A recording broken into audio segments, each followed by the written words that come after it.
Saudara-saudari, marilah kita mendengarkan renungan dengan judul Hari Raya Santo Petrus dan Santo Paulus, yang berdasarkan pada Injil Matius bab 16 ayat 18 dan 19a.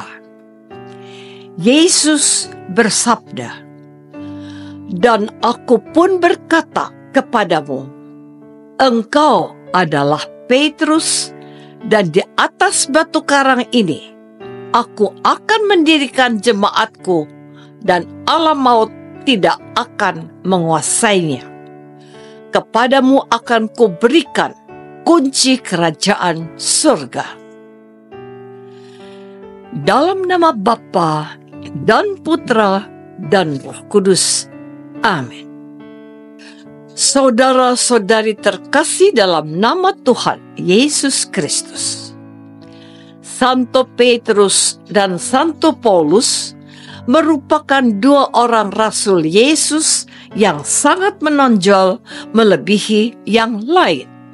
Dan hari ini gereja merayakan Hari Raya Santo Petrus dan Santo Paulus.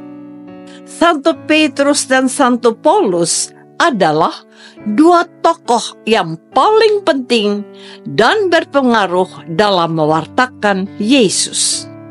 Santo Petrus merupakan pemimpin para rasul.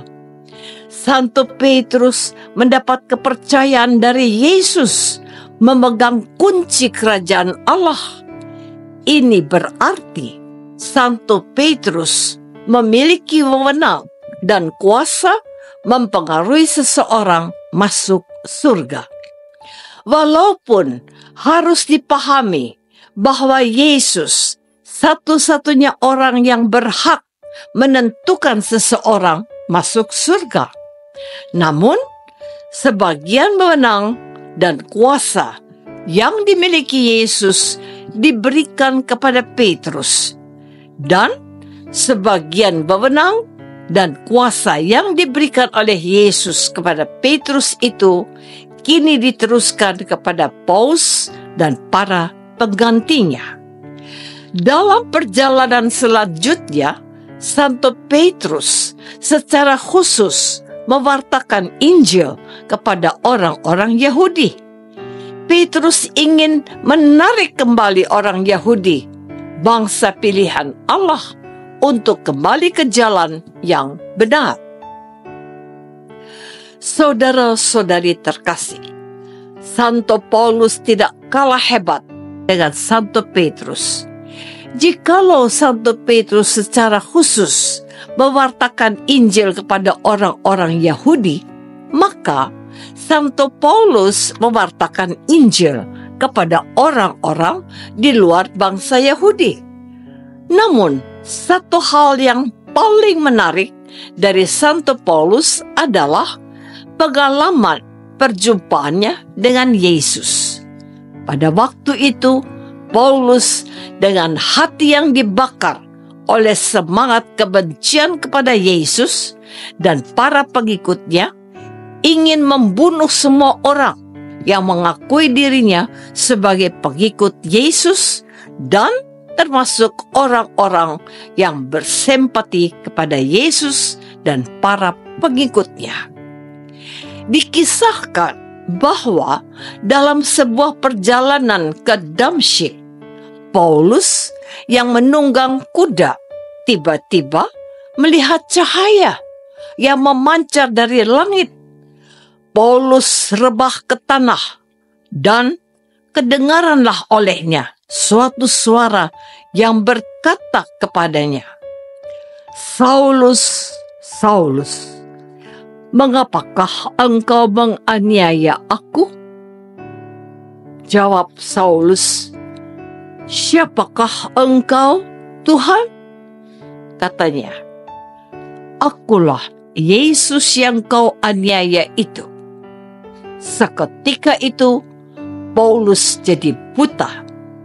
Paulus bisa melihat kembali setelah Ananias mendoakannya. Saudara-saudari terkasih, pengalaman Rasul Paulus bertemu dengan Tuhan Yesus lewat cahaya yang memancar dari langit benar-benar telah mengubah Paulus. Yang diubah oleh Yesus tidak hanya nama, dari Saulus menjadi Paulus. Yang paling penting adalah perubahan sikap dan kepribadian Paulus dari seorang yang sangat membenci Yesus dan membenci para pengikut Yesus, kemudian berubah menjadi seorang yang sangat mencintai Yesus dan para pengikutnya. Rasul Paulus tidak lagi ingin menghilangkan nama Yesus dan ajarannya dari muka bumi. Sebaliknya, Santo Paulus menjadi seorang pembela dan pejuang sejati bagi Yesus dan ajarannya.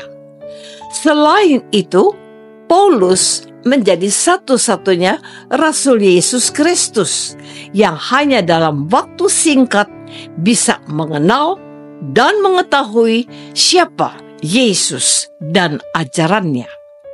Santo Paulus juga menjadi satu-satunya Rasul yang dipilih khusus oleh Yesus setelah Yesus bangkit dan naik ke surga.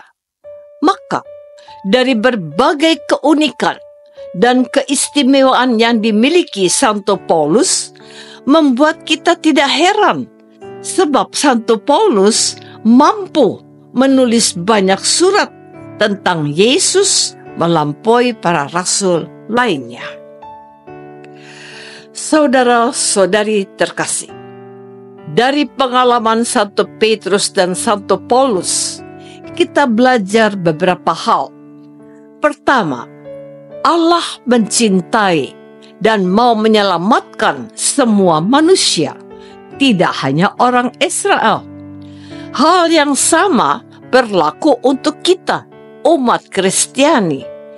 Allah tidak hanya mengasihi dan mau menyelamatkan kita orang Katolik dan orang Kristen, tetapi Allah yang satu dan sama juga ingin menyelamatkan orang-orang dari agama lain, termasuk orang-orang ateis yang tidak beragama dan tidak percaya kepada Allah.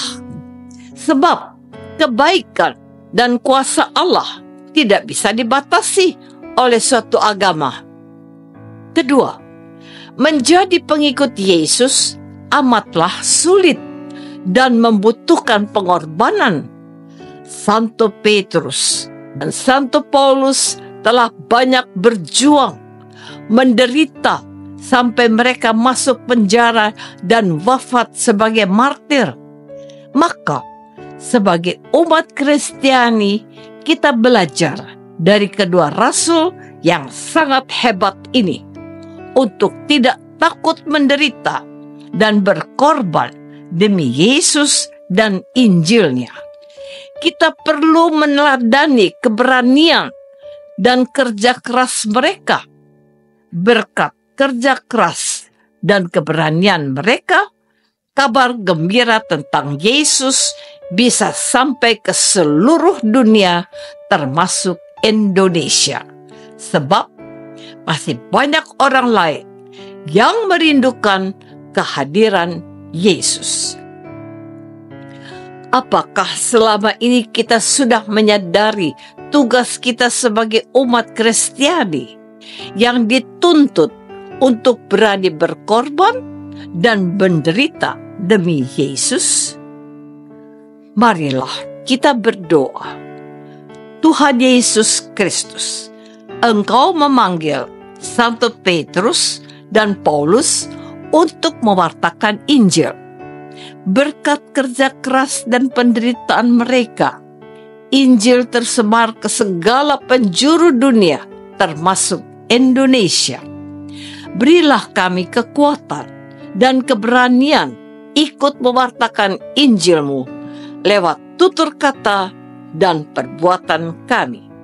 Doa ini kami persembahkan dalam nama Yesus, Tuhan dan pengantara kami. Amin. Semoga kita semua selalu dinaungi dan dibimbing oleh berkat Allah yang Maha Kuasa. Dalam nama Bapa dan Putra dan Roh Kudus. Amin.